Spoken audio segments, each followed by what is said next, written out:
The winter of 1878 didn't announce itself. It didn't come with thunder, didn't come with warning.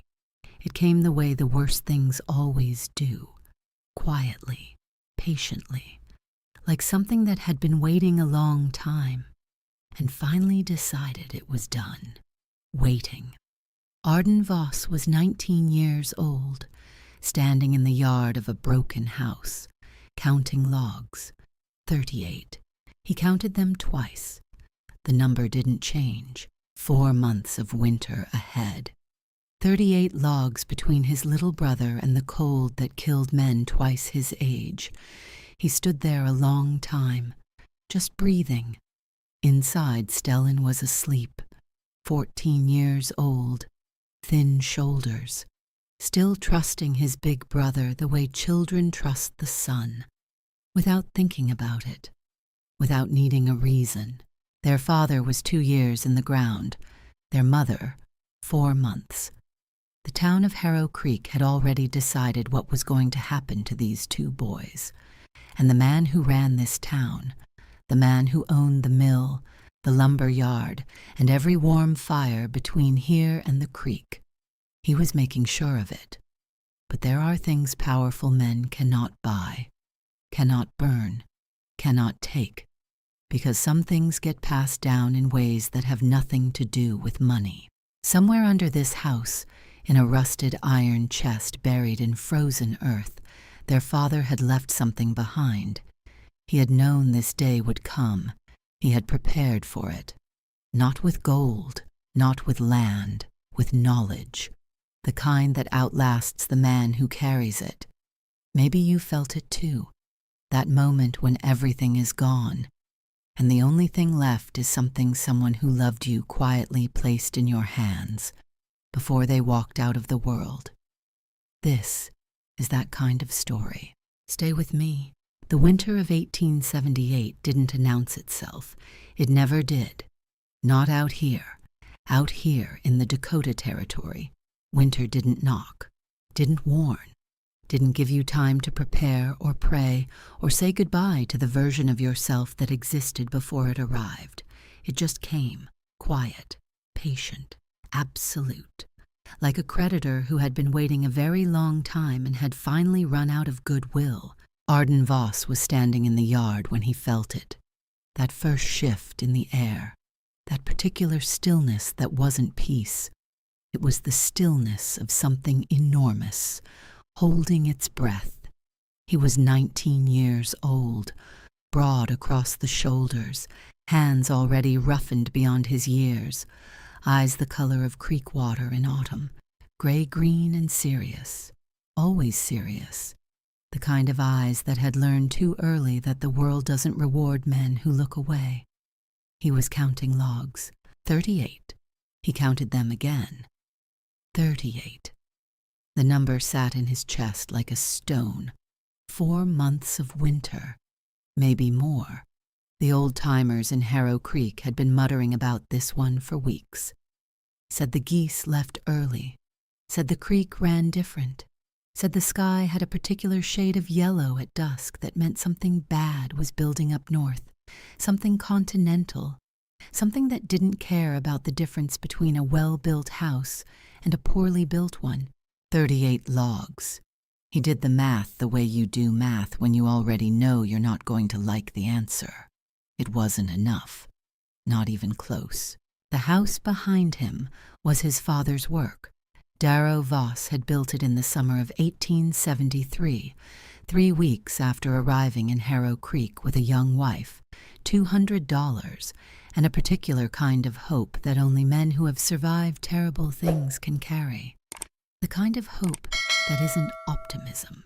It's stubbornness dressed up in better clothes. Darrow had been a soldier. A good one, people said. The kind of soldier who came back from the war, changed in ways that didn't show on the outside. He had the posture, the steadiness, the ability to sleep through anything and wake up instantly, fully alert, hand reaching for something that wasn't there anymore. He had come to Dakota for land and quiet. He had found both, but the house was another matter. Darrow Voss was many things: a soldier, a father, a man of deep and unusual intelligence, the kind that lived in his hands as much as his head. He was not a carpenter. The walls were green pine, cut in a hurry and nailed in a bigger hurry, and they had spent the last 5 years slowly admitting this, shrinking, warping, developing gaps you could slide a letter through. The floor was uneven planks over packed earth that breathed cold air up through the cracks every morning like something alive and resentful. The chimney was stone, solid enough. That much Darrow had done right. But the stove was a cast-iron potbelly, squat and black, the kind the merchant in town sold to every new family that came through. Croft's Pride, they called it back in the original story. Here they just called it necessary. It roared, it ate, it blasted a circle of scorching air that heated the ceiling beautifully and left the floor cold enough to see your breath. It was a hungry machine, and Arden had 38 logs to feed it.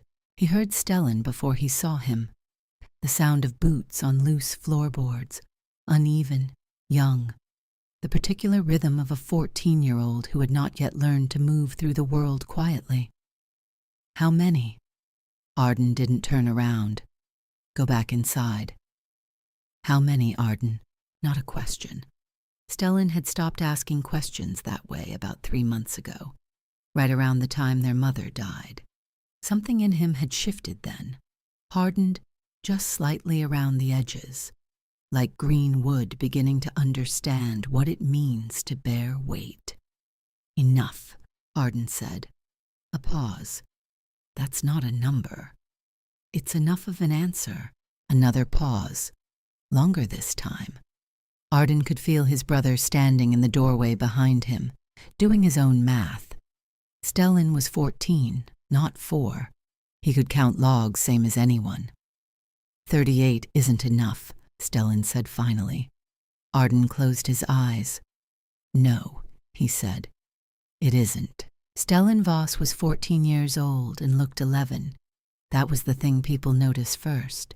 The thinness, the fine-boned smallness of him, all sharp angles and wide eyes, like something that hadn't quite finished being made.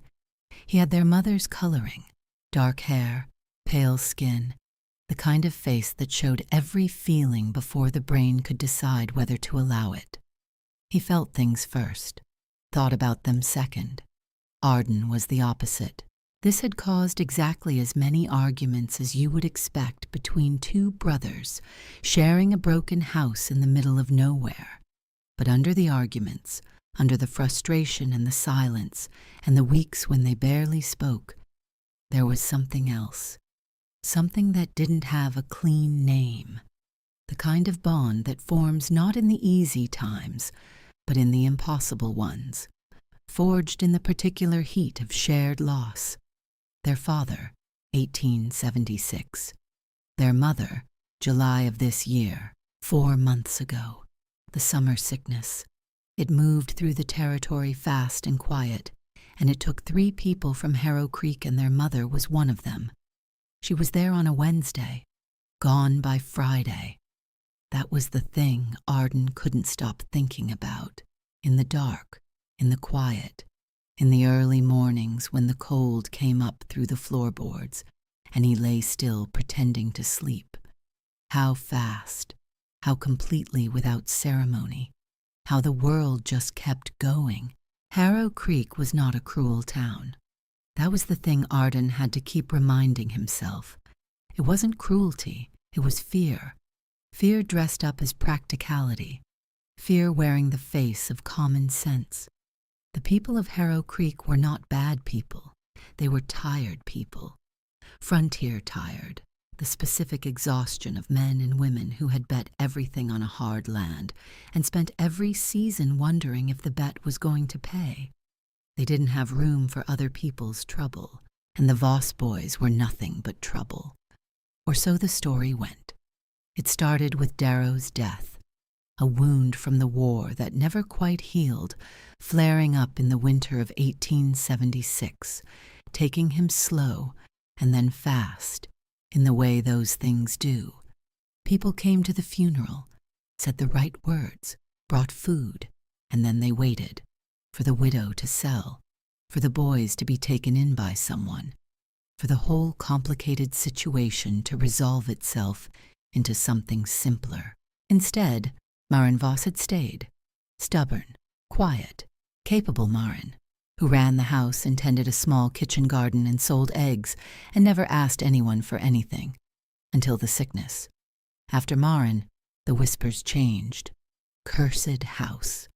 That was the one Arden heard most often, not loud, not to his face, but in the way sound carries in a small town, across the gap between two women talking outside the dry goods store, through the window of the barber, from the corner of the mill yard.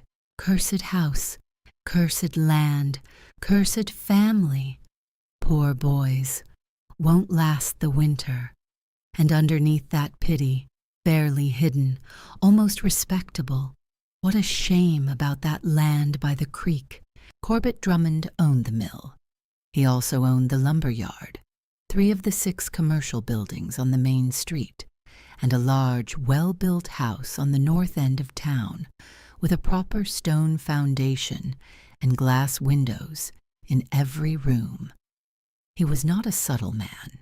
He was a large man who had made himself larger through force of will and strategic acquisition, the kind of person who moved through a room and caused other people to subtly rearrange themselves without quite knowing why. He had a way of looking at things, land, buildings, people, that was fundamentally evaluative, like he was always calculating present value against future potential. He had been looking at the Voss land for 2 years. The position was exceptional.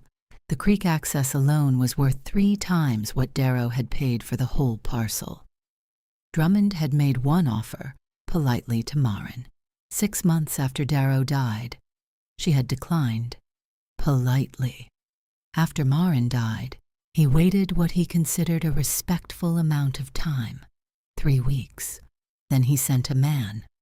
Arden had sent the man back with a message he chose not to repeat in polite company. That was in August. Now it was October. The logs were 38, and Corbett Drummond, Arden was beginning to understand, was not the kind of man who made offers twice without making other arrangements. The morning it broke open, Arden had gone into town for supplies. He needed oakum for the wall gaps, needed it desperately. The wind was already finding every crack in the north-facing wall, and the temperature was still 2 months from its worst. He had a small amount of money, the last of what his mother had saved, kept in a tin box under the floorboards, and he had calculated carefully. Oakum, salt pork, flour, a new axe handle. He went to Garrity's hardware first. Garrity was a short man with a red beard and the habit of looking slightly past whoever he was talking to. He had sold Arden supplies twice before, without incident. Today was different. Garrity looked at him, looked past him, looked at the counter. Don't have oakum. Arden looked at the shelf behind him. 3 rolls of oakum, plain as anything. Right there, he said. That's spoken for. All 3 rolls. That's right. Arden stood very still, counted to 4 inside his head. I'll pay full price. Told you, spoken for. He tried the dry goods for salt pork, out of stock, the miller for flour. Wrong grade, couldn't help. The man who sold axe handles and mending nails and small hardware out of the back of his property. Busy. Come back next week. He walked back to the edge of town and stood by the road for a long moment. Something was wrong. Not bad luck. Not coincidence. Something deliberate. He didn't have proof. Not yet. But the feeling was as clear and cold as the air coming down from the north. This wasn't a town that had run out of supplies. This was a town that had been told. Stellan found out the way Stellan found most things out, by being somewhere nobody expected him to be. He had taken 2 of the cows down to the creek for water. The creek ran behind the mill property, and there was a wide, flat bank that the animals preferred. And he was waiting, half hidden in the brush, while the cows did what cows do, when he heard voices from the other side of the mill wall. Drummond's voice, unmistakable, and Deputy Ruck, who worked for the county, but spent most of his time doing exactly what Drummond needed done. "The Voss boy came in today," Ruck said. "I know." Drummond's voice, flat, certain. "Garrity?" "Turned him away." "Good. The others?" "All of them." A pause. The sound of something being set down. Wood on wood. "They'll run out of food before they run out of coal," Drummond said. "One way or the other, that property goes on the market by February. I'd prefer January." Stellan didn't move, didn't breathe. A cow shifted behind him. He put his hand on her flank without looking.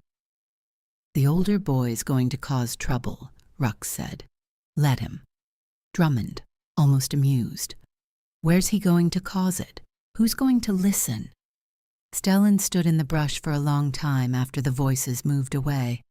Then he walked his cows home. He didn't tell Arden right away. He needed to think first, needed to sit with the specific weight of what he'd heard, the way it settled in him, not like shock, but like confirmation, like a thing he had suspected without letting himself know it. He told Arden that evening, while they were eating, said it plain, just the facts, what he heard, word for word, the way Arden had always taught him. Don't editorialize. Don't exaggerate. Just say what happened. Arden put down his spoon. He sat very still for what felt like a long time. Then he picked his spoon back up and finished his food. "Okay," he said. Stellan stared at him. "Okay? That's Arden. He's cutting us off. I heard you. So what are we going to do?" Arden looked at the table, at his hands, at the far wall where the cold came through the gap near the window frame. "I'm going to think," he said, "tonight, and then I'm going to do something." "Do what?" "Something." He stood up, took his plate to the basin. "Go check on the cows." Stellan opened his mouth, closed it, recognized the particular set of his brother's shoulders that meant the conversation was over. He went to check on the cows. That night, Arden couldn't sleep. This was not unusual. Sleep had been a complicated negotiation since July. He would lie in the dark, and his brain would go to work without his permission, running through numbers and problems and contingencies, occasionally stopping to ambush him with a memory. His mother's voice, his father's hands, small things.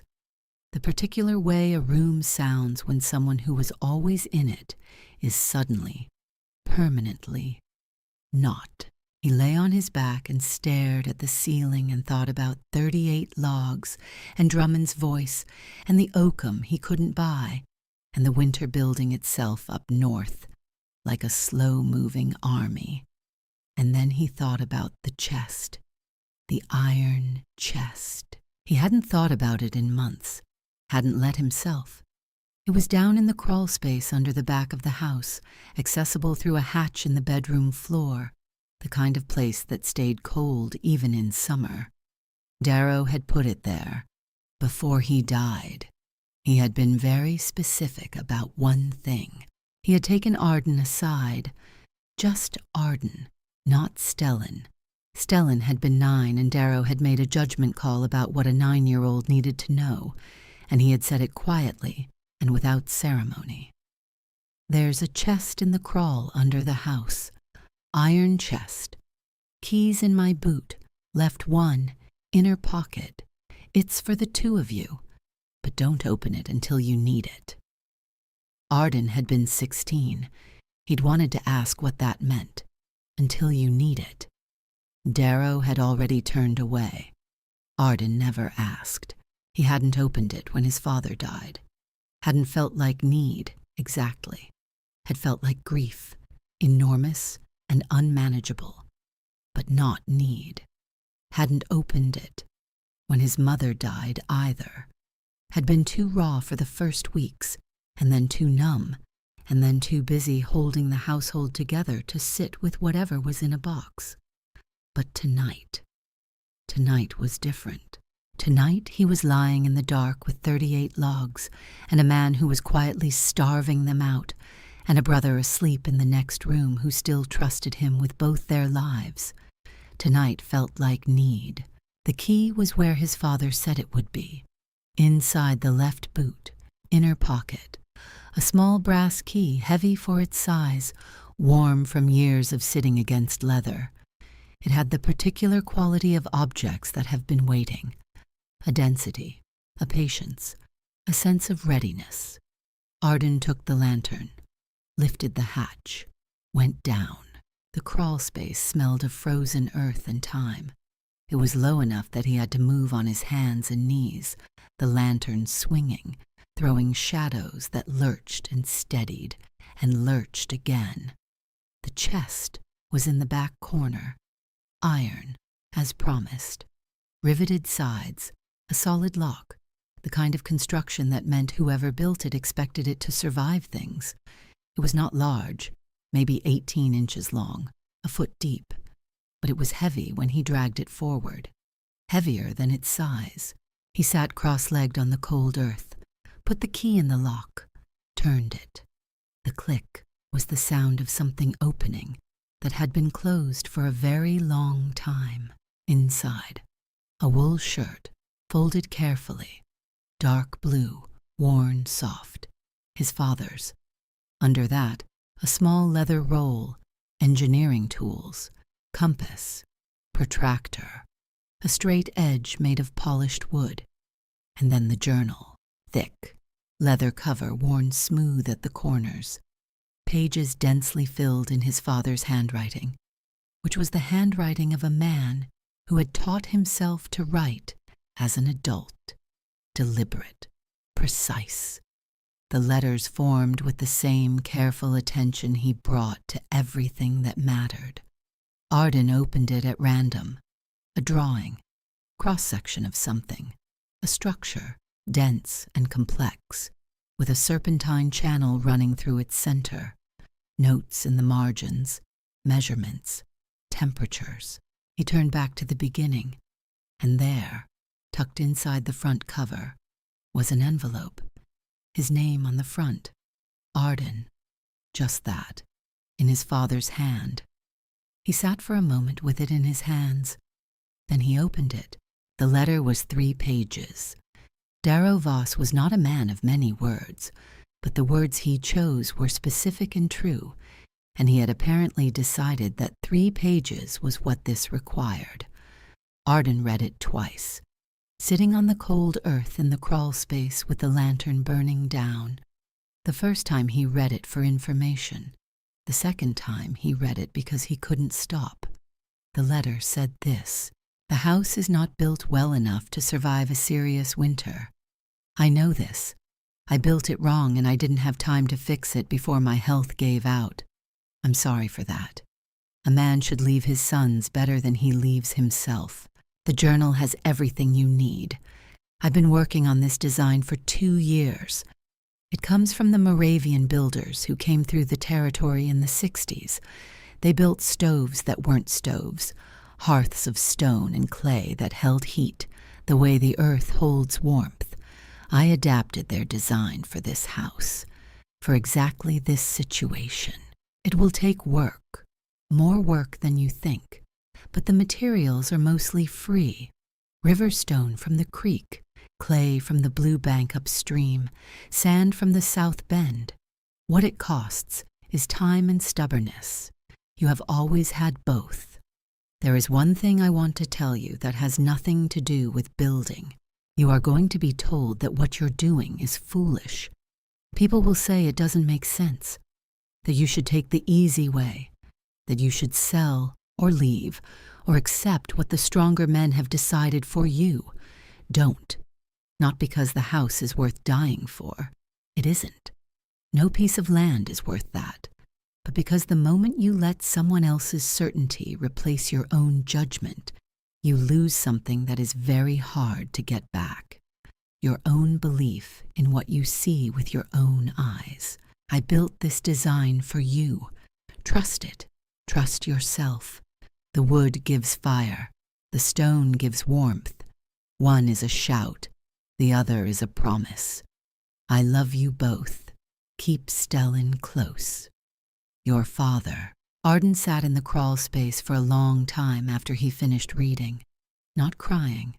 Not exactly. Something else. Something that didn't have a clean name.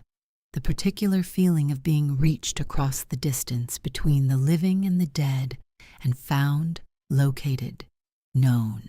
His father had sat in this house with a failing body and a failing winter, and he had thought, my boys are going to need this. And he had written it down, and he had put it in a box, and he had told Arden where the key was and trusted him to know when it was time, until you need it. Well, he needed it. He brought the journal upstairs at 2 a.m, sat at the table with the lantern pulled close, and read every page. All of it. The design, the theory, the step-by-step construction sequence, the materials list, the measurements, the notes Darrow had made in the margins about what he'd tried and what hadn't worked and what he thought would work if done exactly right. It was a thermal mass hearth, not a stove. Something different, something older. The principle was this.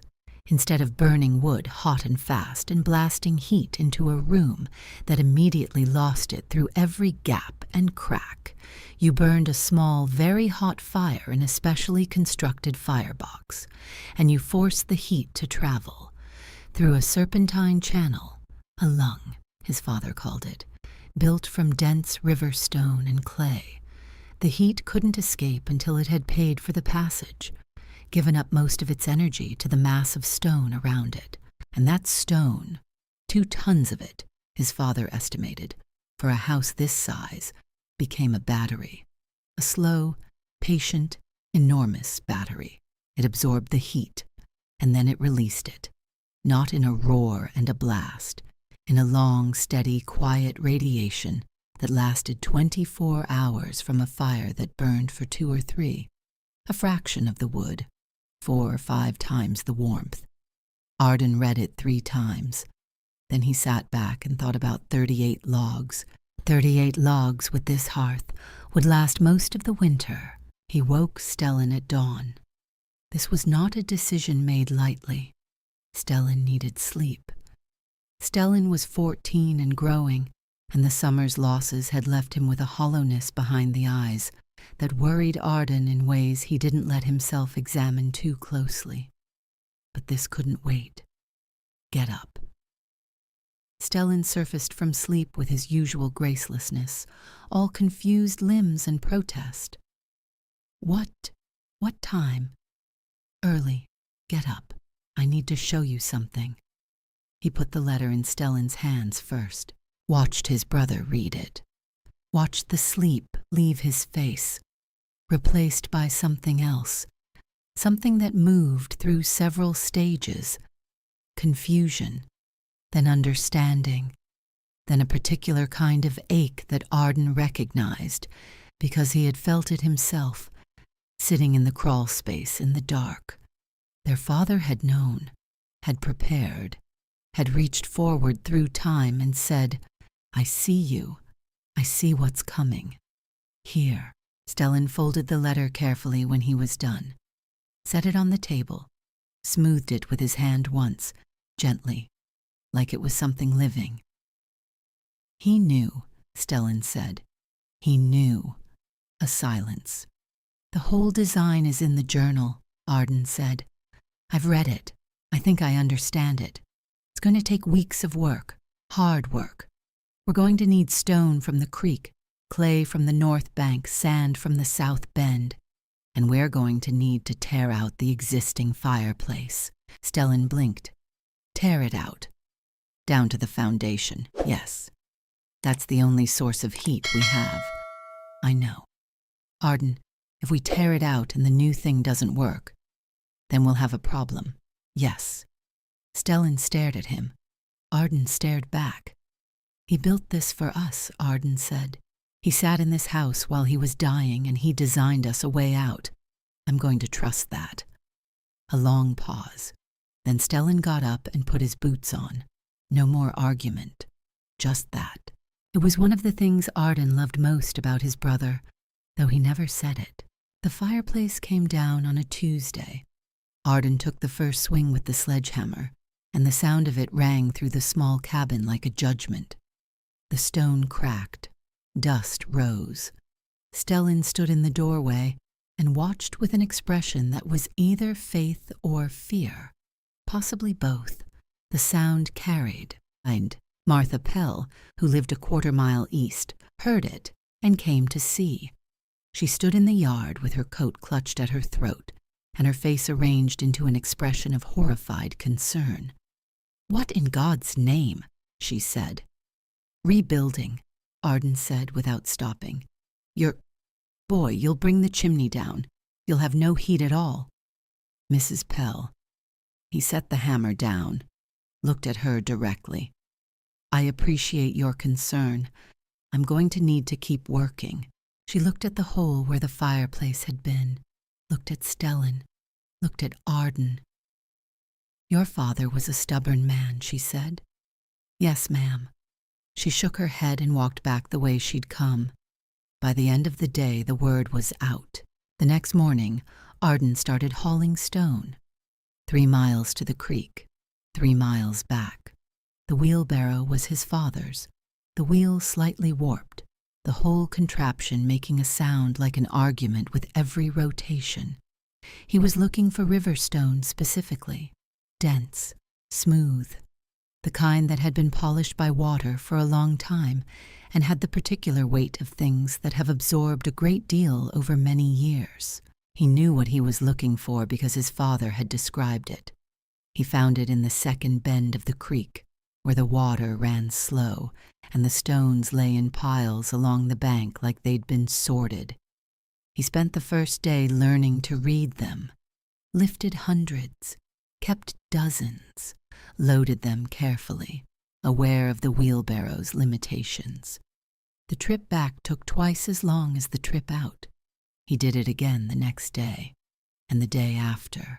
Stellan could not help with the hauling.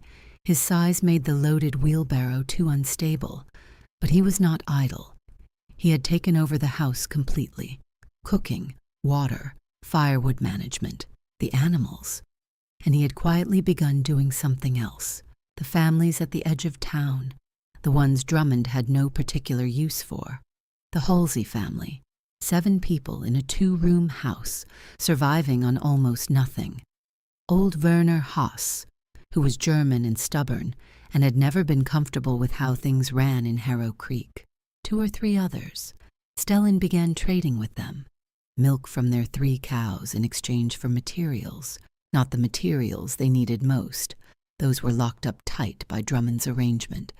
But small things. Rope, nails. A bucket of sand from Haas's property. Exactly the grade his brother needed for the mortar mix. He didn't tell Arden, not because he was hiding it, but because Arden was already carrying everything he could carry. And Stellan had learned, in the month since July, that there were different ways to hold up a house. It was on the 4th day of hauling that the man appeared. Arden was at the second bend of the creek, loading stones, back aching, hands raw from the cold water, when he became aware of someone sitting on the far bank, an old man, sitting on a rock like he'd been there since before Arden arrived, maybe before the creek arrived. Gray beard, heavy coat, hands that were extraordinary, even from a distance, thick with work, scarred with decades of something specific. He was watching Arden work. Arden straightened. "Help you with something?" The old man tilted his head. You're Darrow's boy. Not a question. Arden went very still. Who are you? My name's Fen. He said it the way some people state facts that are not worth arguing about. Just Fen, as if that settled it. Your father and I served together, long time ago. I heard about your mother. I'm sorry for it. Arden looked at him for a long moment. The creek ran between them, shallow and cold. Heard about it from where? He said. You're not from Harrow Creek. No. Old Fen looked at the pile of stones. I'm from Roland, 2 days east. I've been meaning to come for a while. A pause. Your father wrote to me, before he died. Said you might be building something and might need help with the stone. Arden stared at him. His father had written. To this man, before he died, had said you might be building, as if he knew, as if he had mapped out the whole sequence, the logs, the winter, the chest, the journal, the creek, and had moved the pieces into position years in advance. Old Fen stood up from the rock. He was shorter than he looked sitting down, but the solidity of him was something else, the kind of physical density that comes from a lifetime of working with heavy materials. I'm a stonemason, he said. Was, anyway. Your father helped me once, a long time ago, in circumstances I won't go into. He picked up a stone from the bank, turned it in his hands, set it down. I know the kind of hearth you're building. Saw them built by the Moravian craftsmen when I was young. I know what stone you need and what stone you don't. He looked at Arden. 2 of us will finish in half the time, and he said. You're going to need that time. Arden stood in the cold creek air and looked at this man his father had sent. Years in advance. Stubborn, impossible, extraordinary man. Can you start today? Arden said. Old Fen picked up the wheelbarrow handles. Already did, he said. It was Stellan who found the clay. Or rather, Stellan who found what was left outside their door one morning at the end of the 2nd week. A burlap sack, heavy, no note. He opened it, and the smell hit him first. That particular mineral sharpness, cold and clean. The smell of deep earth pulled up into the air. He reached in and felt it. Blue-gray, slick, dense, with potential. The exact clay his brother needed. The kind found in the deep bank of Drummond's Creek property, upstream from where any of them were allowed to go. He looked up and down the road. Empty. He stood with his hand in the sack of clay and thought, who? And then a memory surfaced. Small, specific. Last week, coming back from the Halsey place, passing the Drummond house on the far side of the road, a curtain moving, a face at the window. There and then, not there, a woman's face, Winifred Drummond. Corbett Drummond's wife. Stellan knew her only slightly, the way you know the wife of a powerful man, at a remove, through the effects she had on the space around her. She was quiet, careful, the kind of quiet that wasn't natural but learned, the kind of careful that comes from living with someone who never stops calculating. But she had been at that window, and this clay was from that land. Stellan picked up the sack and carried it inside without saying anything. Some things you understood without being able to prove them. Some acts of kindness came without names attached, and the right response was to receive them without pulling at the threads. He set the clay by the work area. His brother would know what it meant. He always did. Drummond came on a Thursday. He didn't knock. Men like Corbett Drummond rarely did. Knocking implied a question, and Drummond had not made himself the most powerful man in Harrow Creek by asking questions in spaces where he had already decided the answer. He stepped through the doorway and stopped, took in the scene, the dismantled fireplace, the cavity behind it, dug out now to Darrow's specifications.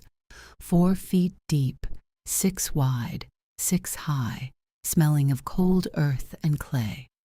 The beginning of the structure taking shape inside it, river stones laid in careful courses, the serpentine channel beginning to emerge from the mass like a thought-finding form.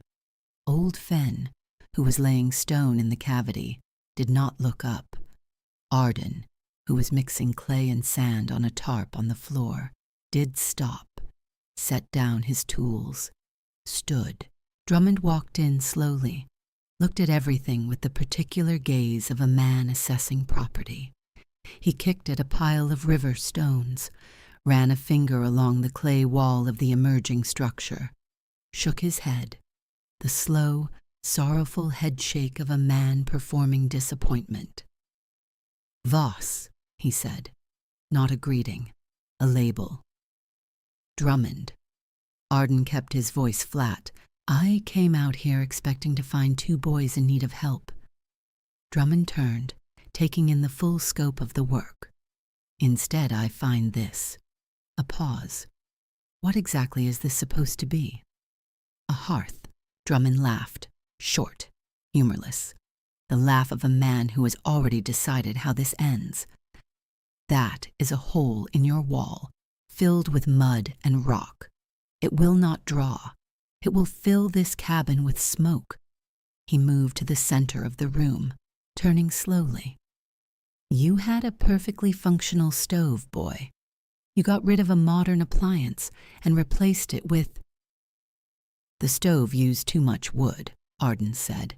"Then buy more wood. You made sure I couldn't." The room went very still. Old Fen, in the cavity, kept laying stone. The soft scrape of his work was the only sound. Drummond looked at Arden. His expression shifted, something colder moving under the surface of the performative concern. "I don't know what you think you heard," he said. "I know what was heard." Another silence. Longer. "I'm going to send men over," Drummond said. His voice had changed. Quieter. The way things get quiet when they stop pretending. "Tomorrow. They'll tear this down, put back a proper fireplace, and I will sell you a new stove on credit." A pause. "It's the responsible thing to do for these children's safety." He said children the way you say a word when you want someone to feel small. Arden picked up the sledgehammer, not aggressively. He didn't raise it. He just picked it up and held it loosely, at his side, the way his father used to hold things he wasn't using yet but intended to. "This is my property," Arden said. "My father's property. You'll keep your men off it." Drummond looked at him, at the hammer, at the young face above it with its father's eyes, and its father's particular brand of stillness. He was a man who had won many arguments. He recognized with the instinct of long practice an argument he was not going to win today. "Your father was a stubborn fool, too," he said. "Look what it got him." He turned and walked out. Arden stood very still. Old Fen's trowel scraped against stone. Patient, steady. "You did good," Fen said, without looking up. "Your father would have done the same." Arden set the hammer down, went back to his clay. That night, Drummond's verdict spread through Harrow Creek the way verdicts did in small towns, fast, complete, definitive. The Voss boys were finished. The older one had lost his mind to grief. The younger one would starve or freeze before Christmas. It was a tragedy. But some tragedies, people told each other, are inevitable. The pity that settled over the town had the weight of a closed door. Arden heard about it secondhand, through Stellan, who heard it from the Halsey girl, who had stood close enough to the dry goods store to catch the conversation coming through the wall. He received this information at the dinner table, set down his spoon, looked at Stellan. "Good," he said. Stellan blinked. "Good? Let them think it's finished." Arden picked his spoon back up. People who think a thing is decided stop paying attention. Stellan looked at him for a long moment. Then he almost smiled. Not quite, but almost. The sky had the particular gray of a world making up its mind. Out in the yard, the last of the autumn light was thin and cold and going fast. The woodpile hadn't grown. The logs were still 38, and the work was still weeks from finished, and Corbett Drummond was still a problem without a clean solution. But there was a chest of drawings in the house, and a letter from a man who had known, and an old mason sleeping by the unfinished hearth who had walked 2 days to keep a promise to someone who was gone. Arden stood in the yard for a moment, just breathing, the way his father used to stand in this same yard in the early morning, looking at the land, not with worry, with something else, deliberate, present, preparing. He went back inside and picked up his tools. There was still work to do, and the winter was still building itself up north, patient and enormous, and absolutely certain of its power. But then, so was he. The thing about building something impossible is that nobody tells you how long the middle part lasts. Everyone knows about the beginning, the decision, the first swing of the hammer, the moment you commit. That part has a shape to it, a clear before and after, and everyone knows about the end, the finished thing, the proof, the moment the world has to look at what you built and reckon with it. But the middle is just work, cold hands, aching back, the same 3 miles to the creek and the same 3 miles back, the wheelbarrow with its warped wheel arguing with every rotation, stone after stone after stone, each one chosen carefully, each one a small, deliberate act of faith. The middle is where most people stop. Arden Voss did not stop. But there were mornings, more than he would ever admit to Stellan, when he stood at the edge of the creek in the gray pre-dawn and felt the cold moving through his coat like it was looking for something. And he thought about the letter in his father's chest, and he said to himself quietly and without drama, "Keep going. Just that. Keep going." And then he picked up the next stone. The days had a rhythm now. Up before light. Fire in the cook stove. The small one, carefully managed. Every piece of wood a calculation. Breakfast, brief, functional. Stellan moving around the kitchen with a quiet efficiency that still surprised Arden sometimes, still caught him off guard. The sight of his 14-year-old brother running a household with the focused competence of someone twice his age. Their mother had taught him. Arden recognized her methods in everything Stellan did.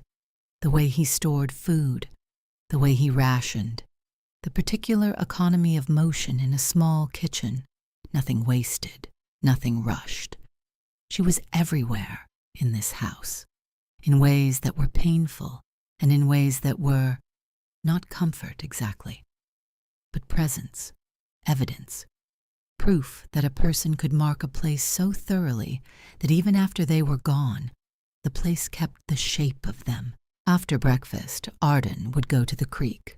Old Fen would already be there most mornings. The old man seemed to require very little sleep and no particular warmth. He was always at the stone pile when Arden arrived, already sorting, already making the quiet assessments that came from a lifetime of knowing what good stone looked like. They didn't talk much. This was fine. Some working relationships are built on conversation.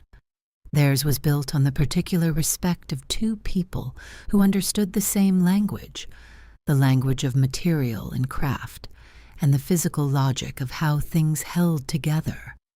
Fen taught without lecturing. He would pick up a stone, turn it, set it in a specific place, move on, and Arden would look at where it had been placed and understand something he hadn't understood before. He learned to read the creek the way his father had described. the slow bends where the water deposited its heaviest stones, the particular color of rock that had the density you needed for thermal mass, darker, smoother, carrying the cold of the water with a weight that spoke of compression, of years, of accumulated patience. He learned that stone, like people, had a history written in its body if you knew how to look. Meanwhile, Stellan was running his own operation. Arden knew about the milk trading. Stellan had told him eventually, matter of fact, over dinner one evening. "I've been trading with the Halseys and old Haas and the Prentice widow on the South Road." Arden had looked at him. "For what?" "Sand, nails, rope, a few other things." A pause. "Things Drummond can't control because they're not worth controlling." Arden had been quiet for a moment. Then, "That's smart." Stellan shrugged.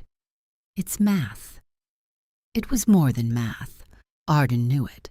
But Stellan deflected compliments with the practiced ease of someone who had learned that drawing attention to yourself in a hostile environment was a liability.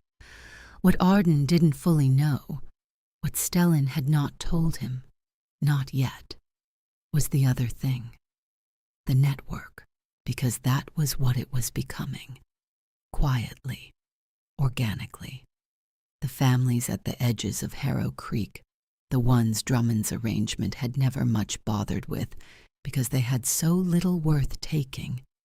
They were talking to each other now, through Stellan, through the milk runs, through the small transactions that Drummond would never notice because he was looking at land and lumber and large commercial interests.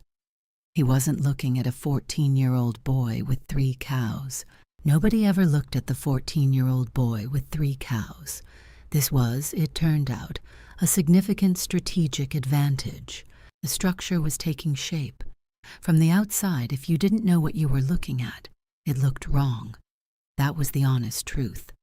The cavity behind the former fireplace now contained a mass of river stone and blue-gray clay that rose nearly to the ceiling of the cavity, dense and deliberate, built in a way that made no intuitive sense to anyone raised on the logic of cast iron and open flame. Where was the fire supposed to go? That was what Martha Pell asked when she came by for the second time. She stood in the doorway with her arms crossed and her face arranged into the expression of someone who has been proven right about something unfortunate. "It looks like a wall," she said. "Part of it is a wall," Arden said. "Where does the fire go?" "How in the firebox? Here." He pointed to the opening at the base of the structure. Modest, smaller than anyone expected. "Fire starts here. Heat travels up through the channel, through the stone. By the time it comes out the chimney, most of the heat has been absorbed into the mass." Martha looked at the firebox, at the channel opening above it, at the dense, curved mass of stone that filled the cavity from floor to ceiling. "That's the most peculiar thing I've ever seen," she said. "It works," Arden said, "on paper." "On paper," she repeated with emphasis that implied her low opinion of paper. She left, again. Old Fen watched her go. "She's not wrong that it looks peculiar," he said. "Does it matter?" Fen shrugged. "Set another stone." "Matters when it works. Doesn't matter at all after that." Deputy Ruck arrived on a Wednesday. He arrived with the particular energy of a man who has been given an official reason to do something he was going to do anyway. He had his badge visible, his horse tied out front, his voice already calibrated to the register of authority. He stood in the yard and called out. Arden came to the door. "Voss." Ruck looked at the house, at the chimney, half dismantled, and in the process of being rebuilt to accommodate the new flue design. "I'm here on behalf of the county.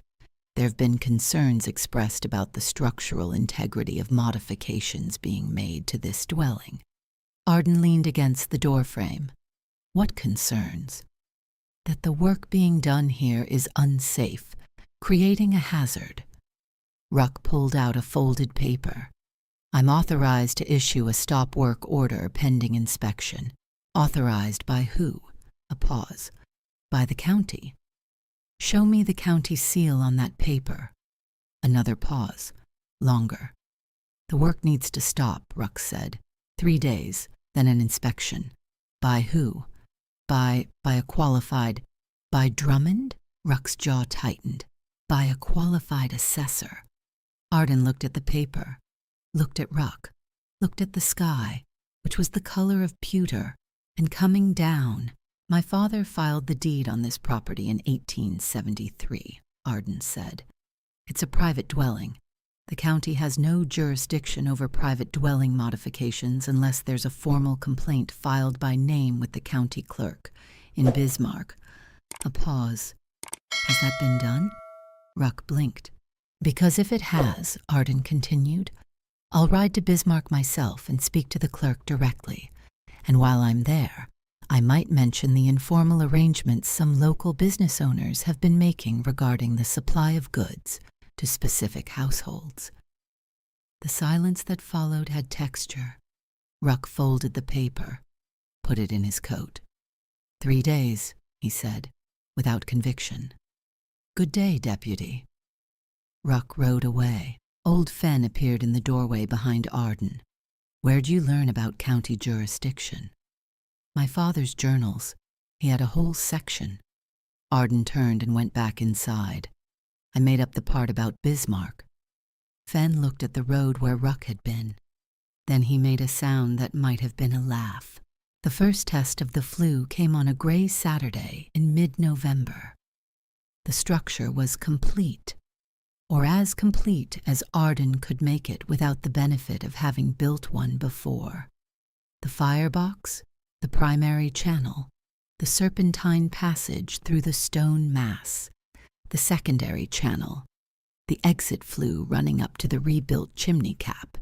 He and old Fenn had checked it 3 times, the joints, the mortar, the angles of the channel at each turning point. Everything looked right. Looked. Ready, Fenn said. No, Arden said.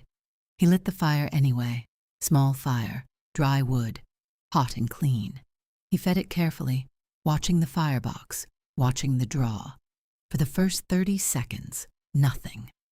Then the smoke began to move, up into the primary channel, into the stone, gone from view. Arden stood and watched the chimney cap, waited. A thin ribbon of smoke appeared at the top. Cool, pale, almost nothing. Old Fenn made a sound, satisfied. The sound of a man who has seen this work before and is watching it work again. Arden put his hand near the stone, not touching, just near. Nothing yet. The mass was cold. It would take hours to charge. He added wood, kept the fire hot, small but intense, the way the journal specified. Not a roaring blaze. A focused, efficient burn. Then he waited. 3 hours later, Stellan walked past the hearth and stopped. He stopped the way you stop when something unexpected happens to your body. Turned, looked at the stone, put his hand on it. Arden. Arden looked up from the journal. Arden, the stone is warm. He crossed the room, put his own hand on the face of the hearth. Warm, not hot, not the scorching, aggressive heat of the iron stove. Something else, deeper. The warmth of something that had been holding heat for a long time and was now, slowly, letting it go. Like an exhale, like the earth in summer, giving back what the sun had given it. He stood with his hand on the stone. The fire in the firebox had burned down to coals, almost out, and the room was warmer than it had been since October. He didn't say anything. He didn't need to. Old Fenn was sitting in the chair across the room with his eyes closed, and a look on his face that was not quite peace but was something adjacent to it.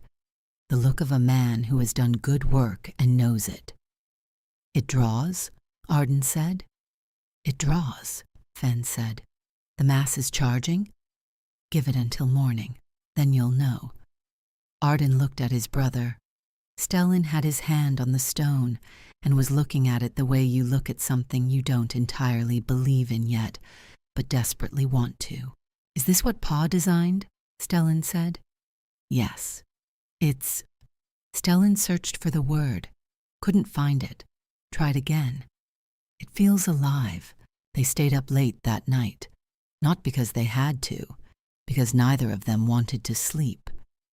The fire had gone completely out by 9 o'clock, not banked, out, and the room was still warm, still genuinely, pervasively warm, not the hot near cold-fire architecture of the iron stove, warm everywhere, floor, walls, the corner by the door where the draft used to live. Stellan took off his wool overshirt and sat in his undershirt, which was extraordinary. 1 fire, he said. 3 hours. Yes. And it's going to stay warm all night. According to the journal, yes. Stellan looked at the hearth, at the stone face, dark and solid, radiating its quiet, steady energy into the room. Pa was something else, he said. Arden looked at the letter, folded on the table. He was, he said. They sat in the warmth their father had designed for them and didn't speak for a while, which was its own kind of conversation, but... because there is always a but. The next morning, Arden lit the fire for the second full test, and this time something was wrong. He knew it immediately. The draw felt different, sluggish. The smoke that should have moved cleanly into the primary channel was hesitating, backing up slightly at the first turn. He kept the fire small, watched. 20 minutes in, a thin thread of smoke curled back out of the firebox. Not much, but enough. He killed the fire, sat back on his heels.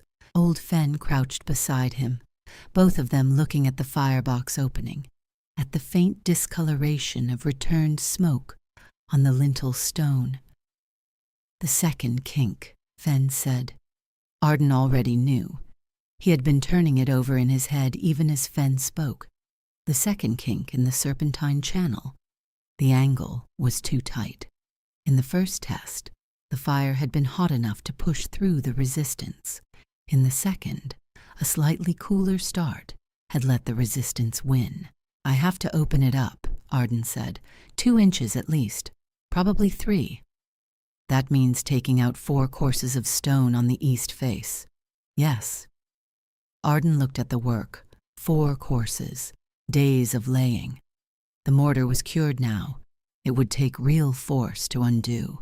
He sat in silence for a moment. This is where the middle part lives, not in the first swing of the hammer, not in the warm satisfaction of a working fire. In this, in the gray morning discovery that what you built wasn't quite right and has to come apart before it can come back together. He made himself breathe, and in his head, a thought he didn't expect. What would Pa do?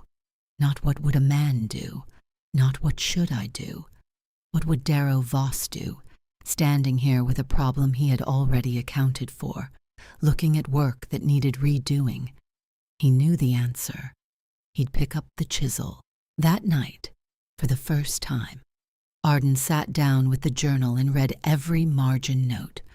He had read the main text 3 times, but the margin notes he had skimmed, too focused on the primary design, too eager to build. He read them now, slowly. His father's handwriting, smaller in the margins, sometimes cramped, the writing of late nights and reconsideration, and the kind of thinking that happens when you've been over something enough times to see where it fails. And then, page 43, a note at the bottom, written in pencil, not ink, lighter, like it had been added later, like it was a thought that came after everything else. The handwriting was slightly different, slower, the particular character of a hand that is working against its own tremor. His father, near the end. Arden read it. If the smoke reverses at the second kink, the angle is too tight. You'll need to open it by 2 to 3 inches. I know this because I built a test version in the root cellar the summer before I got too sick to continue. I found this problem and I fixed it in the drawings. But if you're reading this note, the fix didn't transfer. That's my fault, not yours. Open it up. Don't be discouraged. The principle is sound. Everything else is just adjustment. I trust you to adjust. Arden read it again. Then he sat back. His father had built a test version. In the root cellar, alone, sick, working through the problem so that Arden would have the answer when he hit it. I trust you to adjust. He folded the journal carefully, set it on the table, looked at Stellan, who was asleep on his cot with one arm flung over his eyes, the way he'd slept since he was small. Then he went to bed, not to lie awake, to sleep. For the first time in weeks, to actually sleep. The east face came down in 2 days. Hard work, careful work. The cured mortar resisted, which Fen said was a good sign. It meant the structure was solid everywhere, except where they needed to change it. They opened the second kink by 2.5 inches, rebuilt it, let the mortar set for a full day, then lit the fire again. This time Arden stood at the firebox and felt it. The draw, clean, steady, the smoke moving exactly as it should, up into the channel, into the stone, gone. He went outside and looked at the chimney cap, a thin, pale ribbon, barely visible, cool and quiet and almost nothing, which meant the stone was keeping everything. He went back inside, put his hand on the east face, already warm. Old Fen was watching him from across the room with an expression that Arden didn't have a word for. Not pride exactly, something older than pride. The particular satisfaction of a man who has seen a thing he was waiting to see. Your father would have... Fen started. Don't, Arden said, not unkindly. A pause. All right, Fen said, and went back to his tea. The first real snow came on a Tuesday. Not a blizzard, not yet. A preliminary snow, the kind the territory used to announce that the serious work was about to begin. 6 inches, dry, fine-grained. The temperature dropped overnight from uncomfortable to genuinely dangerous. Harrow Creek contracted. The sound of axes multiplied. Frantic percussion all across town as people realized the wood they'd laid in wasn't going to be enough, and there was still time to fix that if they moved fast. Smoke poured from every chimney, thick, constant. The hungry god in every household roaring against the cold. The Voss cabin sat quiet. 1 small fire in the morning, 2 hours, then nothing. And the cabin was warm all day. Stellan watched the smoke pouring from the Drummond house chimney from the window while he milked the cows. Thick, black smoke, constant, the visible evidence of a stove burning hot and fast and insatiably. He thought about the math. The Drummond house was 3 times the size of theirs, with a stove that used 5 times the wood, for heat that lived near the ceiling and left the floor cold. He thought about their hearth. 1 fire, 2 hours. Warm floor, warm walls, warm corners. He went back inside and told Arden. Arden was reading, looked up, looked at Stellan. I know, he said. Drummond's going to run out, Stellan said. I know. What do we do when... We let it happen, Arden said. And then we see. Stellan thought about this. That seems hard, Arden said. Yes. Stellan looked at the hearth, at the stone face, quietly warm, doing its patient, steady work. Pa would have shared it, Stellan said. Arden looked at him. The letter, Stellan said. He said it was for the town, not just for us. A long moment. Yes, Arden said. He did say that. The network Stellan had built came through in unexpected ways. Not materials this time. Information. It was the Halsey girl who brought it. 14 herself, sharp-eyed, the kind of child poverty makes observant. She came during the milk exchange on a Thursday with a specific message. My father says Drummond went to 3 suppliers in Bismarck last week, trying to buy more wood before winter locked down. They're sold out. Everybody's sold out. The whole territory's short this year. She said it the way her father had probably said it. Plain, without commentary. Stellan absorbed it. How short, he said. She shrugged. Short enough. He gave her an extra jar of milk. She went home. Stellan stood in the cold outside for a moment. Did the math. Drummond's house. 3 times the size. 5 times the wood use. Already burning at full capacity. Supply chain locked out. And a winter the old-timers were calling the worst, in 20 years, still months, from its worst. He went inside and told Arden. Arden listened, put down the journal. How long? He said. Stellan had already calculated. If the temperature goes where they're saying, he paused, January at the latest, maybe sooner. Arden looked at the hearth. Okay, he said. Just that. Okay. Old Fen began preparing to leave on the first day of December. He didn't announce it. He simply began consolidating. His tools, which had spread across the work area with the natural territorial expansion of someone settled in for a long project, began to concentrate back into his pack. Arden noticed. Didn't say anything for 2 days. On the 3rd day, "You're going." "Time to," Fen said. "Work here is done. You don't need me for anything left. The mixing, if we need to, you know the mix." Fen tied off his pack. Didn't look up. "You know the stone. You know the design." A pause. "You know what you're doing, Arden. You knew it before I came. You just needed someone to tell you it was possible." Arden looked at the hearth. "He sent you," he said. "My father. He asked," Fen said. "I chose." He shouldered the pack, turned, looked at Arden with the directness of someone who doesn't have time for softness, but has made an exception. "He talked about you, both of you, in the last letters." A pause. "He said you were the kind of person who could carry weight without letting it break you. Said it was the thing he was most proud of." A shorter pause. "I told him I'd come see for myself." Arden stood very still. "Well," Fen said. "I've seen." He held out his hand. Arden took it. The handshake lasted exactly as long as it needed to.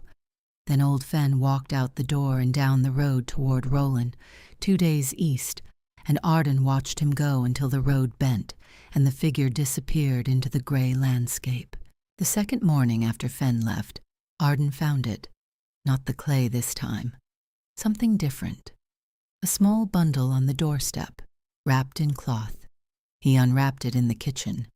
3 thick tallow candles. A small glass bottle of something amber. Medicinal, by the smell, and folded underneath, a piece of paper.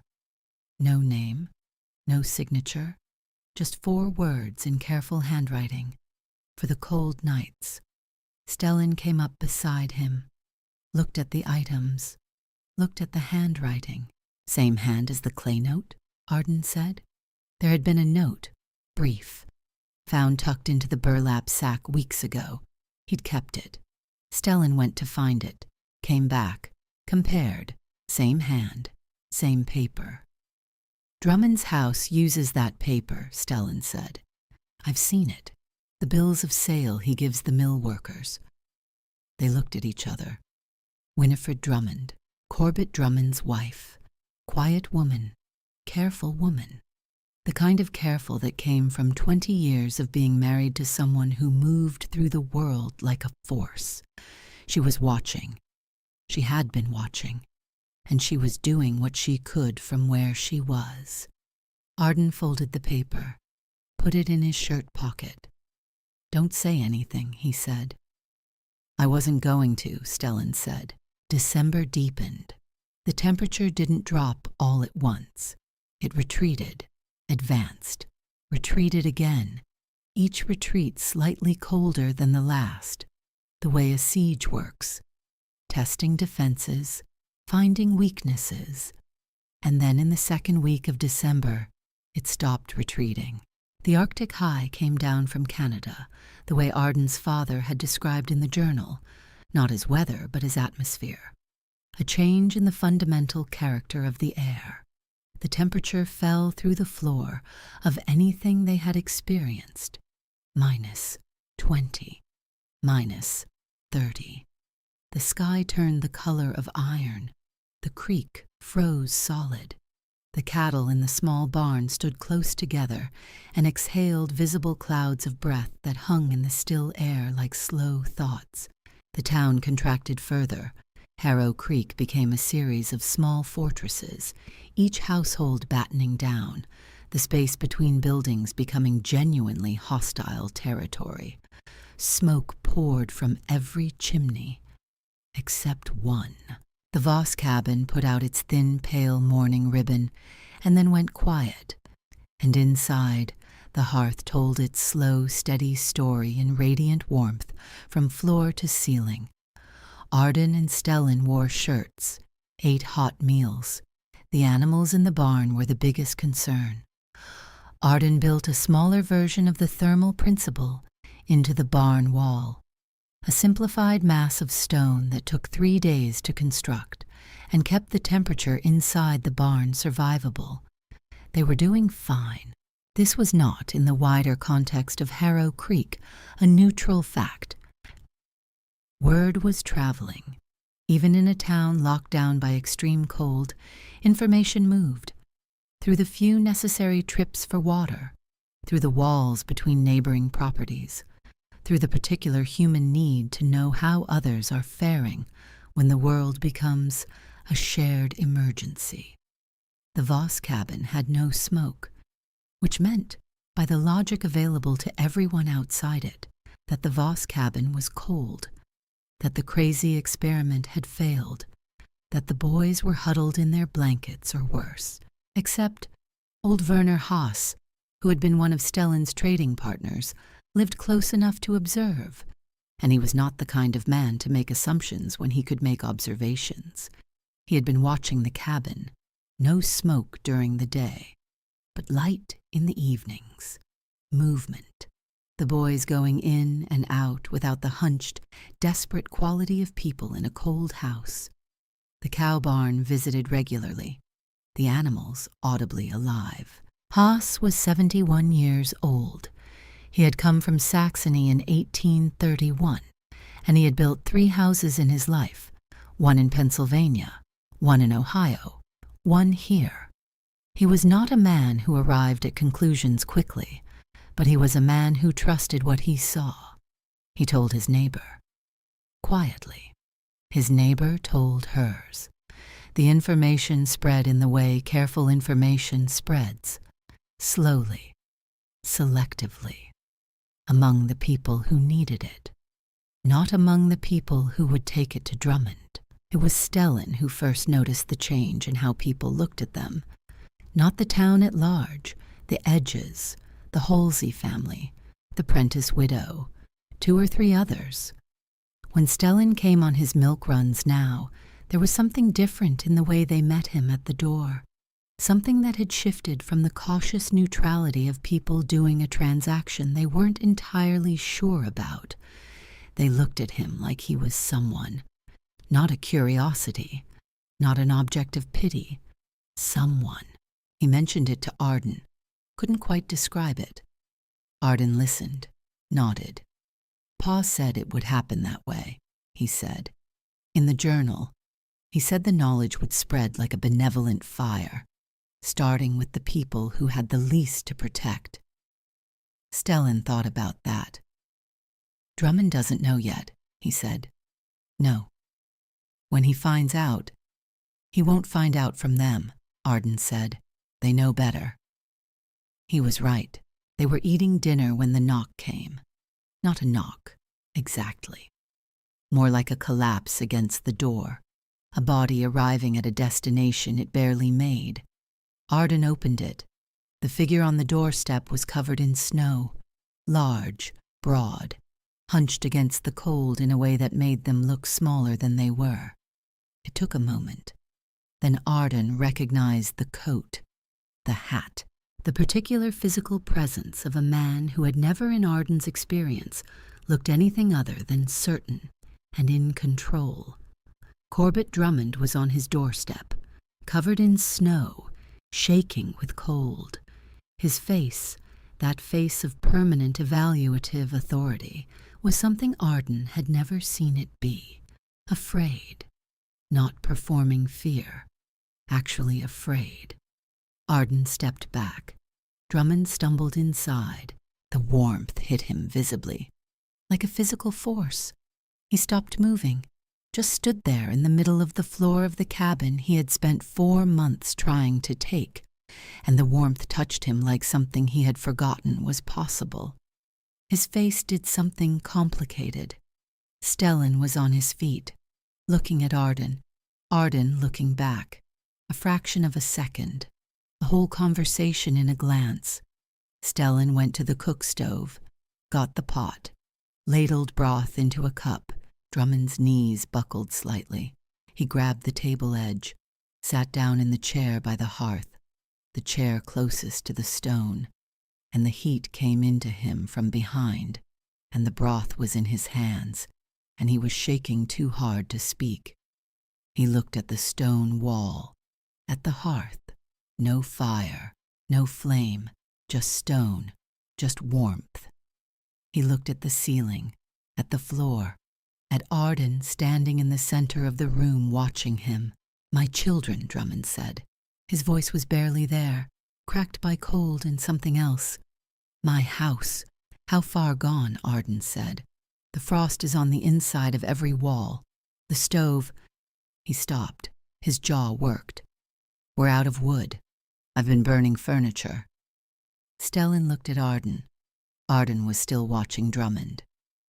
"Your family is in the house now?" Arden said. "Yes. They can't stay there tonight." "I know." Drummond's hands were wrapped around the cup, his knuckles white. "I know." The room was quiet. The hearth behind Drummond radiated its patient warmth into the silence. Outside, the temperature was -40 and falling, and the most powerful man in Harrow Creek was sitting in the chair of a family he had tried to destroy, drinking broth made by a 14-year-old boy in a house that should have been his by February, and instead was the warmest place in 50 miles. Arden looked at his brother. Stellan was watching Drummond, not with anger, not with satisfaction, with something that their mother would have recognized immediately, with the particular attention of someone who is figuring out what a person needs. "I'll get the extra blankets," Stellan said, and he went. The wind outside was screaming, absolute, murderous, the sound of a cold that had stopped being weather and become something more fundamental, the sound of a world indifferent to whether any particular warm thing inside it survived the night. Inside the Voss cabin, the stone hearth told its story.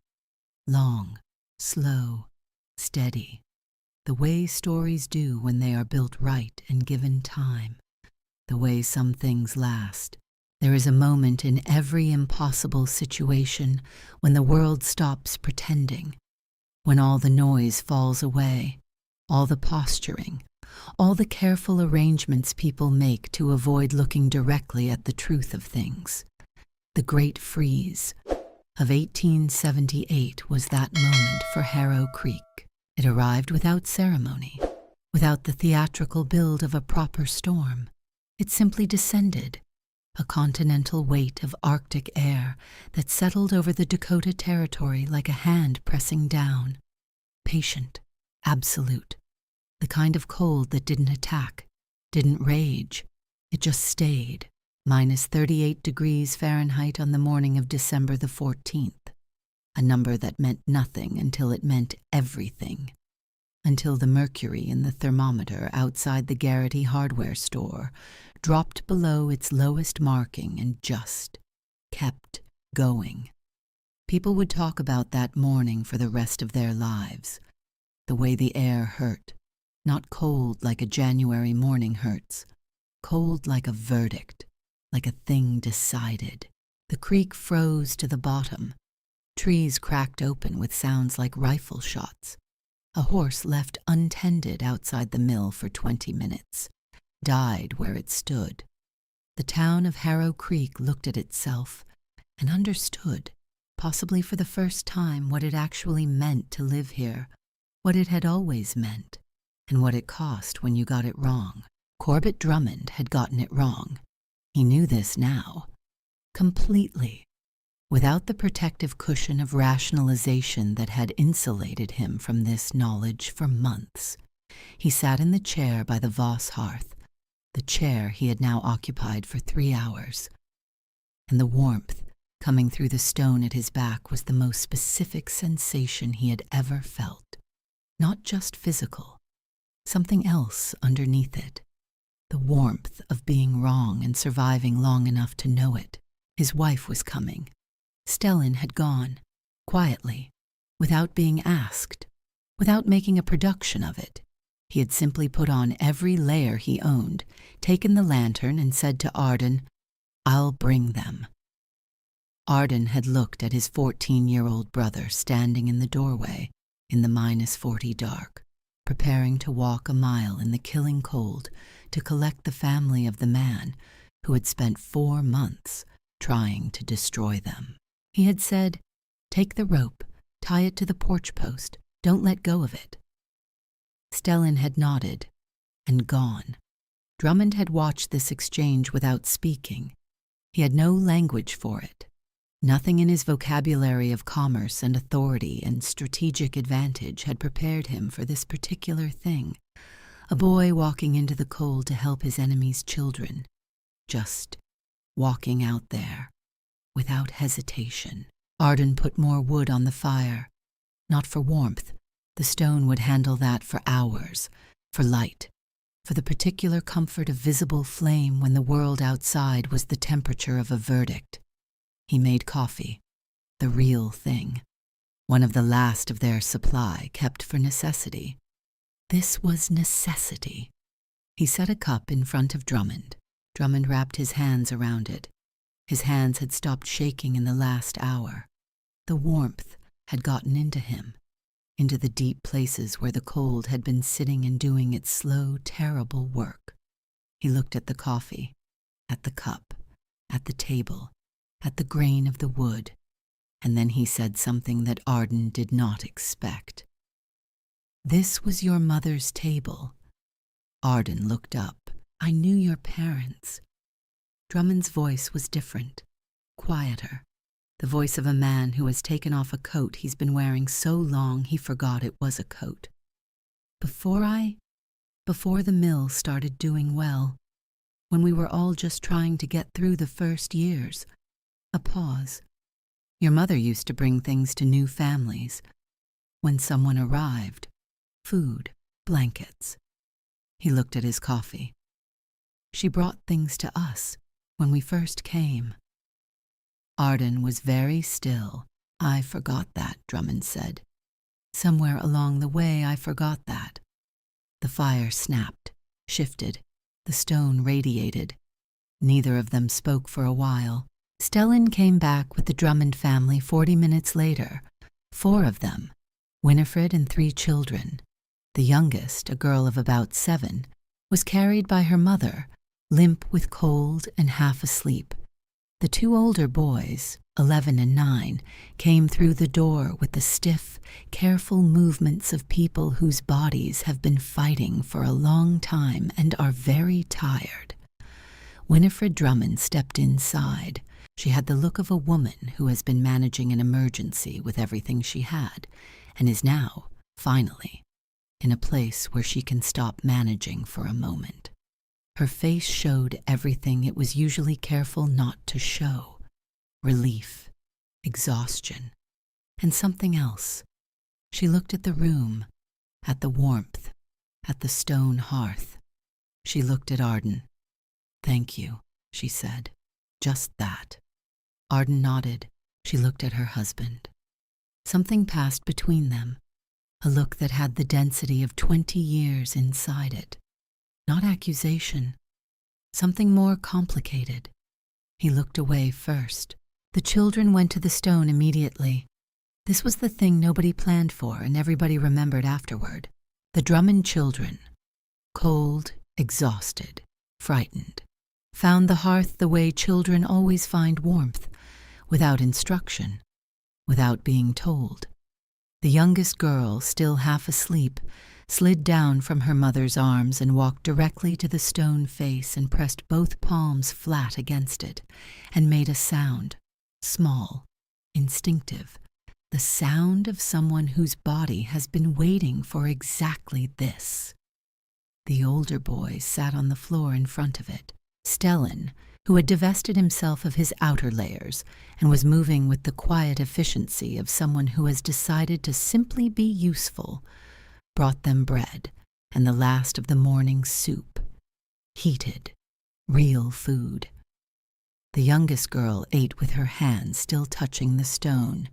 Nobody commented on this. It was later. Much later. The children were asleep on blankets spread near the hearth.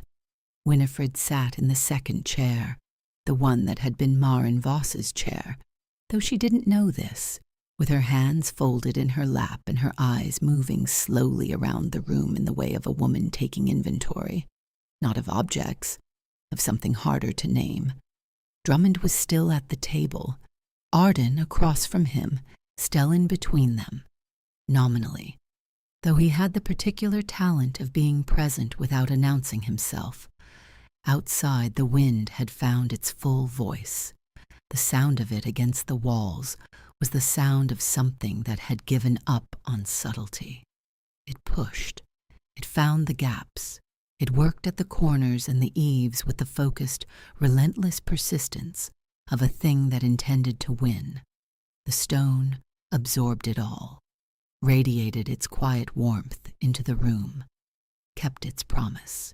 Drummond had been building toward something for the last hour. Arden had watched it happen, the gathering of words, the assembly of a thing that didn't come easily to a man who had spent 30 years never having to say it. "I need to understand," Drummond said finally. "The stone. How?" Arden looked at him. This was the moment. He could feel the weight of it, the crossroads quality, the way certain moments announce themselves as the kind that last. He could say nothing. He had earned nothing. He had come to this cabin to wait out the boy, and the winter had caught him. And now he was here with his hand out, and the hand had been fed and warmed already, and Arden could simply let that be enough. He thought about his father's letter. "I built this design for you, but I built it for a climate like this one, for a place like this one." He reached across the table, picked up the journal, slid it to Drummond. "My father designed it," he said. "Everything is in there." Drummond looked at the journal, at the worn leather cover, the name on the inside, which Arden had written in his own hand, Darrow Voss, Harrow Creek, Dakota Territory. "He's been gone 2 years, Drummond said. "Yes. He designed this for a house he wouldn't be here to use. For houses he wouldn't be here to use." Arden's voice was level. "He said it was for the town, not just for us." Drummond opened the journal. He turned pages slowly. The drawings, the calculations, the dense handwriting of a man who had thought long and hard about a specific problem and had written down everything he found. He stopped at the cross-section. the serpentine channel, the thermal mass, the labeled components and their functions. He stared at it for a long time. He was a soldier, Drummond said, among other things. I didn't know he stopped, looked at the drawings. I didn't know he was this, which was the most honest thing Corbett Drummond had said in a very long time. Winifred spoke from her chair. Corbett. Her voice was quiet, but it had the quality of something that has been waiting for the right moment and has decided this is it. He looked at her. The clay, she said. He should know. A silence. Drummond looked at the journal, at the table, at his wife. Something moved across his face. The particular geography of a man confronting a thing he already knows but hasn't said out loud. He looked at Arden. The blue clay, he said. A few weeks ago. Someone left it on your doorstep. Arden waited. That was from our property. Drummond's voice was careful, deliberate. The North Bank, the good clay. A pause. That was Winifred. Stellan made no sound. He had known since the moment he matched the handwriting. He had not said anything to Drummond, had not needed to, but he watched Drummond say it, watched the specific effort it cost him. Drummond turned to look at his wife. You saw it, he said, before I did. Yes, she said. You saw that the boy was right. Yes. And you couldn't, he stopped. The sentence was too complicated. You couldn't say anything. Her hands were still folded in her lap. Her face was composed in the way of a woman who has had a great deal of practice being composed. I did what I could do, she said, from where I was. Drummond looked at his hands, and then Corbett Drummond, 51 years old, owner of the mill and the lumber yard, and 3 commercial buildings and the largest house in Harrow Creek, a man who had built his entire life on the architecture of certainty, put his face in his hands and wept, not the performed grief of a man managing an audience, actually wept. The sound of it was terrible and necessary and completely human. The children slept through it. Winifred unfolded her hands and placed one of them on his shoulder. Stellan looked at the fire. Arden looked at the journal, still open on the table between them. Nobody moved for a long time. When Drummond looked up, his face was different. Not weak, emptied. The way a room looks different after you take out the furniture that was too heavy for it. More itself. More room. I owe you an accounting, he said to Arden. Yes, Arden said. You do. The honesty of that seemed to settle something, a directness that both of them understood. The supply arrangement, Drummond said. I'll reverse it. Anyone who refused you on my instruction, I'll make it right. I'm more than right, Arden said. The families you've been cutting out, the Halseys, Haas, the Prentice widow, they've been surviving on margins for too long. That changes. Drummond looked at him. That's not negotiable, Arden said. A pause. Long. The kind where you could feel the old structure of things straining against the new weight. Then, all right? Stellan looked at Arden. Arden looked at Drummond.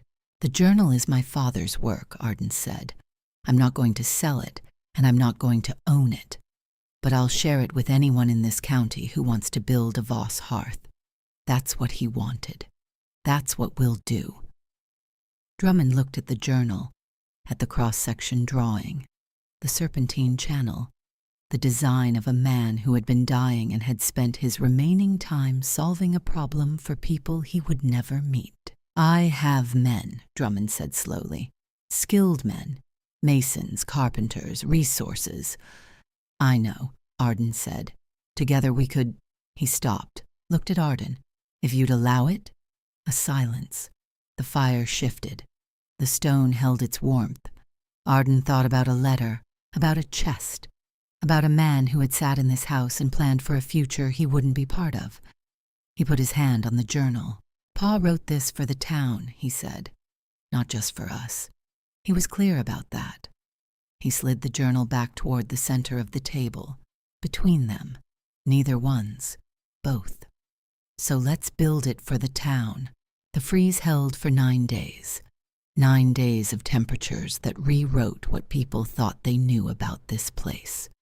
9 days of a cold so fundamental it stopped feeling like weather and started feeling like revelation. And through those 9 days, the Voss cabin stayed warm. Not just for Arden and Stellan.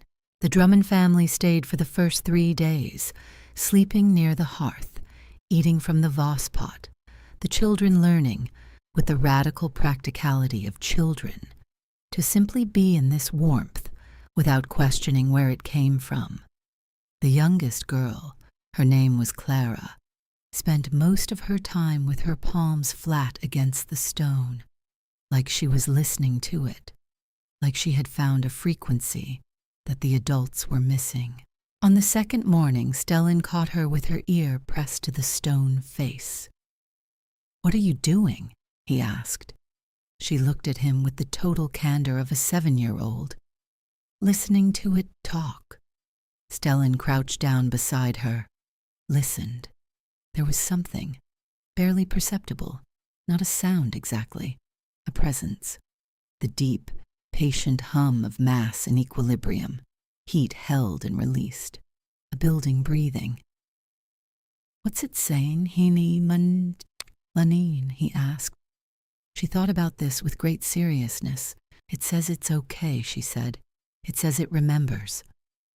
Stellan looked at the stone, thought about riverbeds, about his father's hands choosing each piece, about the creek that had shaped these stones for years before they ended up here, in this wall, in this purpose. "Yeah," he said, "I think it does." On the 4th day, Werner Haas came. He came alone, walked through the freeze with the deliberate, unhurried gait of a man in his 70s who had decided the cold did not get to tell him what to do. He knocked, actually knocked. Arden opened the door.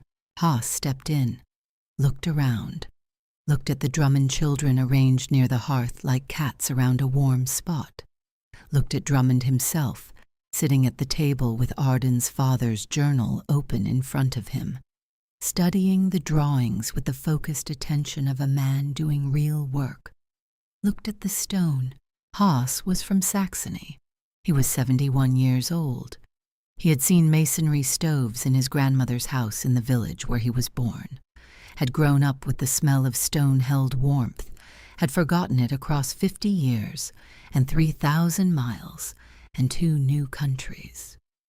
Walking into this cabin was like remembering a word in a language he had stopped speaking. He stood in front of the hearth for a long time. Then he turned to Arden. "Show me," he said, "the design. Show me the whole thing." That was how it started. Not with an announcement, not with a meeting or a proclamation or a formal reversal of Drummond's authority. With an old German man standing in front of a warm stone wall, asking to understand it. By the 6th day, there were 7 people in the Voss cabin, not all at the same time, in and out. The Halsey father, who was a capable builder and understood immediately what he was looking at. The Prentice widow, who said very little but looked at the journal drawings for 45 minutes and asked 3 precise questions that told Arden she had a better spatial mind than most of the men in the room. 2 of the mill workers, who had come because Haas had told them, and who arrived skeptical and left quietly converted by the simple fact of standing in a warm house with no visible fire. Drummond was there for most of it, watching, listening, occasionally saying things with his new, quieter voice. Not the voice of the man who had come to their door in October. Something scraped back, essentialized. The voice of a man who has stopped performing certainty and started pursuing understanding. It was a significant change. Winifred noticed. Of course she noticed. She had been noticing things about her husband for 20 years. She was helping Stellan in the kitchen. Two people who had found each other's rhythms with the ease of those who are fundamentally practical, when she said, without particular emphasis, "He hasn't been like this before." Stellan looked at her. "Like what?" he said. "Like someone who doesn't know the answer." She folded a cloth. Precise. Habitual. "He usually walks into a room already knowing the answer." "He walked into ours not knowing much of anything," Stellan said. She looked at him. "Yes," she said, "that's what I mean. The freeze broke on December the 22nd. Not gradually. Dakota weather didn't do gradual. It simply released. The temperature climbed 40 degrees in 18 hours.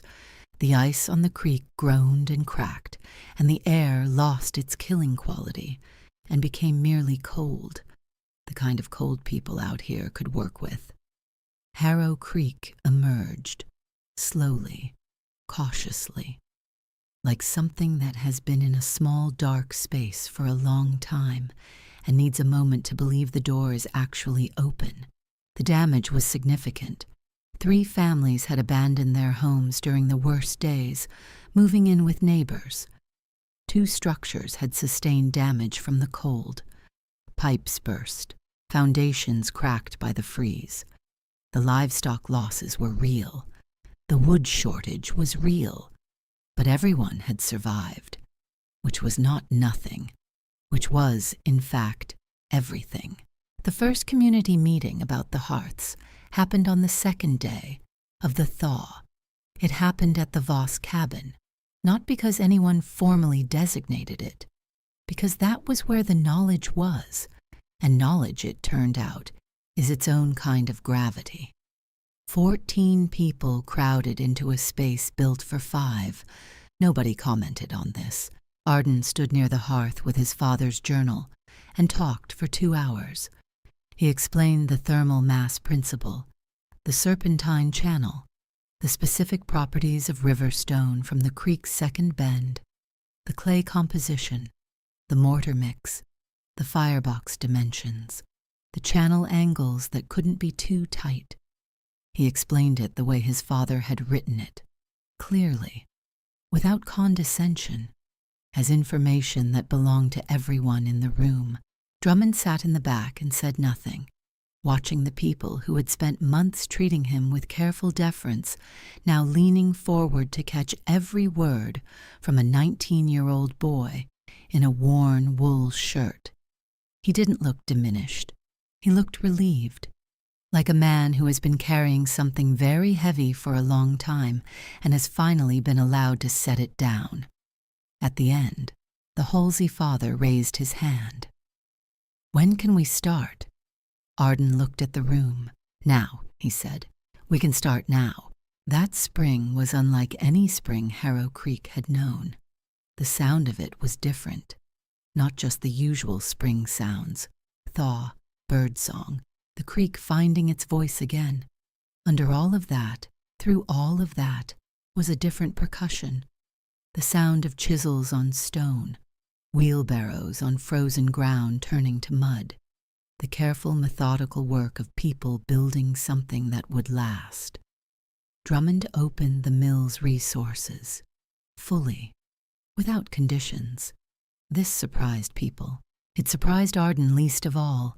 He had read his father's letter enough times to understand something about the nature of people, about how the same person who builds a wall can, given the right circumstances, build a door in it, how certainty, which looked like strength, was often just fear with better posture, and how a man forced to confront the limits of what he thought he knew could either harden or open. Drummond had opened. Not completely, not instantly, not without the complicated friction of a man relearning how to exist in a community he had treated as a resource rather than a home, but genuinely. The first Voss hearth outside of the original was built in the Halsey house. 7 people, 2 rooms, a structure that had barely survived the freeze on the emergency heat of a stove, too small for the space. Arden and Drummond's men worked together for 4 days, Arden guiding, the millworkers' building, Drummond hauling stone with his own hands on the second day, which nobody expected, which Winifred, standing at the window of the Halsey house watching her husband move stone in the cold mud, found she couldn't quite look at without her eyes doing something complicated. The Halsey children stood in the yard and watched the chimney go up. The youngest pointed at it, said something to his mother. She laughed, pulled him close, and the work went on. The second hearth was in the Prentice widow's house. The third was in Werner Haas's. He insisted on doing most of it himself, 71 years old in the spring mud, laying stone with hands that had never forgotten how, even when the mind had. Old Fen had taught him, briefly, before leaving. Haas took what he'd learned and applied it with the precision of someone who had been waiting 40 years for this specific task. When the fire was lit for the first time and the warmth began to move through the stone, Haas sat down on a wooden box and was quiet for a very long time. Arden didn't ask what he was thinking. Some things you let people have privately. By June, 11 homes in Harrow Creek had Voss hearths. The name had settled in naturally. Nobody voted on it. Nobody proclaimed it. People just started calling them that. The Voss hearth, Arden's design, the warm stone. Arden had tried once to redirect. It was my father's design, he said. Call it the Voss hearth if you want, but he should get the credit. The Halsey father had looked at him. Your father left us a book, he said. You built it. You taught it. You're here. A pause.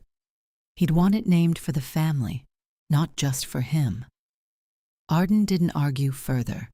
He brought the journal home that evening and sat with it at the table, opened it to the last page with his father's writing, the margin note in pencil, the trembling hand of a sick man who had one more thing to say.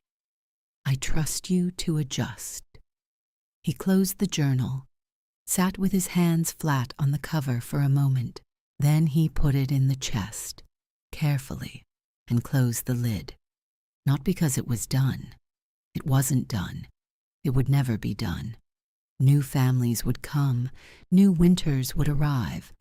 The knowledge would need to be taught again and again, the way all knowledge does, each generation finding their own version of the creek bed and the wheelbarrow, and the moment when the smoke goes wrong and you have to start again.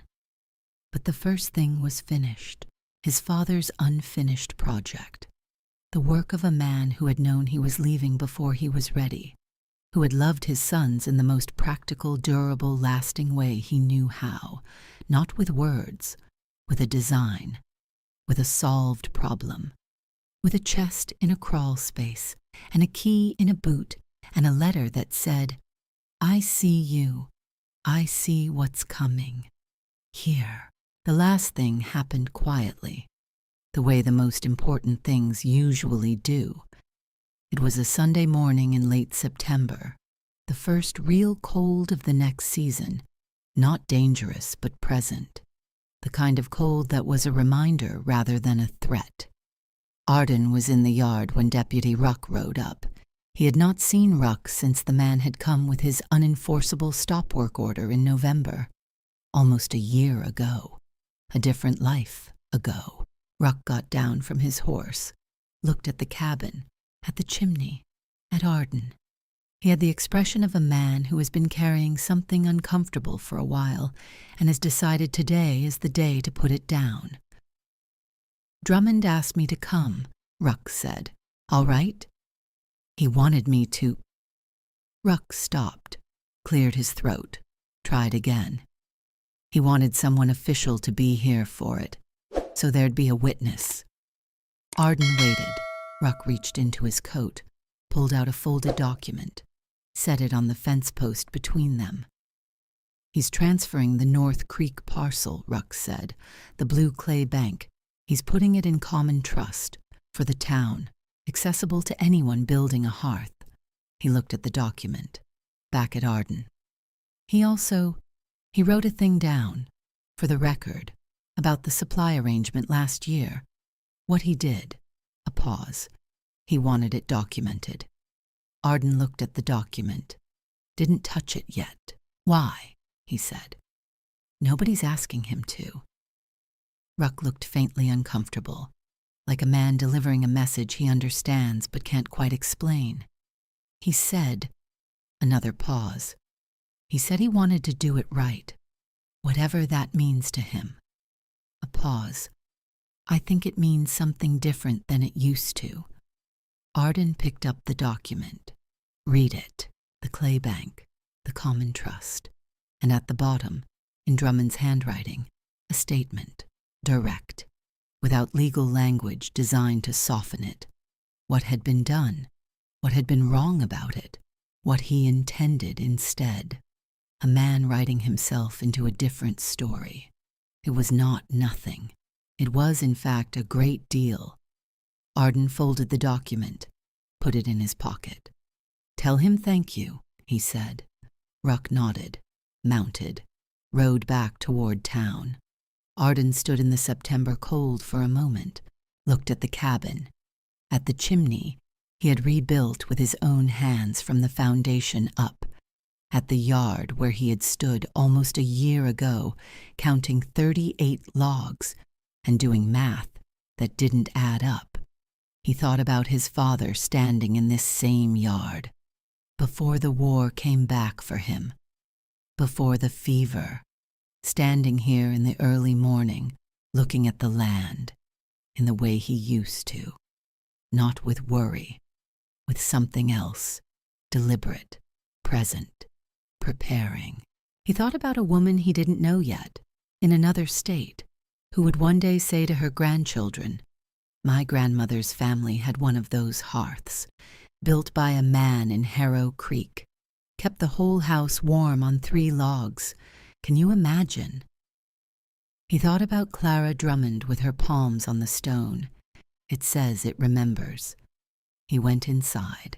Stellan was at the table with a piece of paper and a stub of pencil. He was drawing. Not well.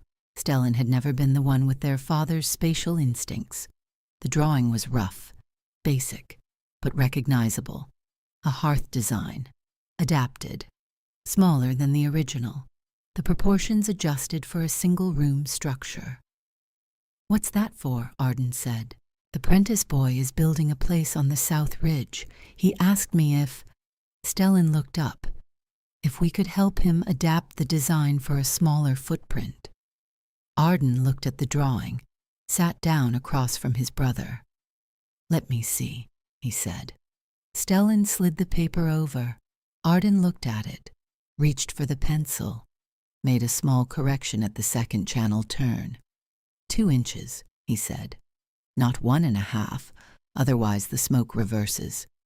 Stellan looked at the correction, made a note. "How many times did Pa test that angle?" he said. "At least twice, maybe more." Arden slid the paper back. "He found the problem and fixed it before we ever had to." Stellan nodded, went back to the drawing. The cabin was warm. Outside, September was pulling the last of summer out of the air in the long, slow way of things ending rightly. The creek was talking to itself. The light was the amber gold of afternoons that know they're numbered. On the mantelpiece, where it had sat since the day Arden placed it there in the spring, was a smooth river stone, the kind from the second bend of the creek, dense, polished, gray-green and patient. Arden had found it in the last load he'd ever hauled, set it apart, carried it home separately, not for the hearth, just for this, for the mantelpiece, for keeping, because some things you build with, and some things you just hold on to. Proof that the creek was there, that the work was real, that the cold came and the stone was ready, that a man could leave a letter in a chest and a design in a journal and a key in a boot and trust his sons to find it when the time came. And they did. They did. Harrow Creek would have harder winters. Of course it would. This was Dakota. This was the northern plains. The cold came back every year, patient and certain, the way it always had. But the town was different now, not louder, not more confident in the blustering, self-advertising way of places that have decided to be impressive. Quieter, actually. The way things get quiet when they finally understand where they stand. When you walked through Harrow Creek on a winter morning, you didn't see the thick black smoke of hungry iron stoves fighting the cold and losing. You saw thin pale ribbons from stone chimneys, barely there, gone by mid-morning. And inside those houses, warmth, not the frantic, stratified, here-and-gone heat of a machine trying to outshout the winter. Something else, radiant, pervasive, floor to ceiling, the kind that gets into the walls and the furniture and the floorboards and the very bones of the people who live inside, the kind that lasts, the kind that remembers. Many years later, a traveler passing through Harrow Creek on a bitter February morning stopped at the general store to warm himself. He stood near the hearth, stone, dense, no visible fire, warmth coming off it like a quiet conversation. And after a while, he asked the storekeeper about it. Where did this design come from? Who built it? When? The storekeeper, a middle-aged woman who had been born in Harrow Creek and intended to die there, considered the question. There were 2 brothers, she said. Long time ago, their father left them a book. The traveler looked at the stone. Just a book. She thought about this. And a key, she said. And a letter. A pause. And I suppose everything else that a person leaves behind when they love someone well enough. The traveler put his hands near the stone, felt the warmth moving out of it, steady, patient, unhurried. It's something, he said. Yes, said the storekeeper. She went back to her work. The stone kept its warmth, the way it always had, the way it always would. Wood gives fire, stone gives warmth. One is a shout, the other is a promise. Pa kept his promise.